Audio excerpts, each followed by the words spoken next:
네, 보신 대로 방역 당국도 할 말은 있는가 봅니다. 이런 가운데 코로나19의 조용한 전파가 제주 방역망을 흔들고 있습니다.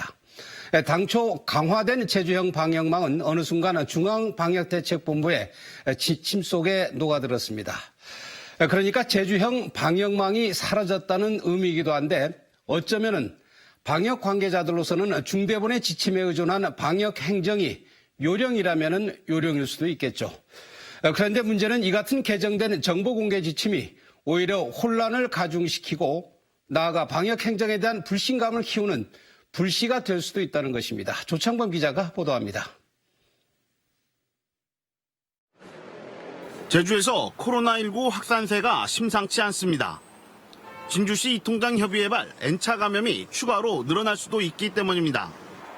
게다가 이들의 이동 동선이 제대로 공개되지 않아 혼란까지 가져오고 있습니다. 제주자치도가 오늘 공개한 세 군데 추가 방문지는 이미 열흘 전 방문했던 곳이고 확진자 몇 명이 다녀갔는지 세부 정보는 아예 확인할 수가 없습니다.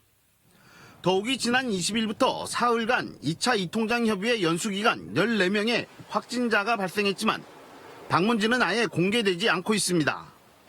지역 내 N차 감염자가 있었다면 전파력이 가장 강한 시기라 접촉자를 분류하고 진단검사를 더 서둘러야 하지만 그런 조치는 나오지 않았습니다. 좀 어디 다닐 때 좀 더 많이 불안한 건 있는 것 같아요. 이렇게 확실히 어디가 나온다 그러면은 조심하고 다닐 수 있는데 그런 게 안 뜨니까 이제 괜히 다 위험해 보이고 네, 그러게 좀 불편한 것 같아요, 많이. 이미 경남 지역 언론엔 용도암과 우도, 성읍민속촌과 쇼핑센터 등 이통장 협의회가 다녀간 동선들이 공개되고 있습니다.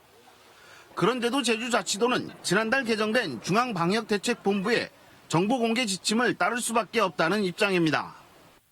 증상 발생 이틀 전부터 격리일까지 동선만 공개하고 접촉자가 모두 파악되면 아무런 공개를 하지 못하도록 돼 있다는 겁니다.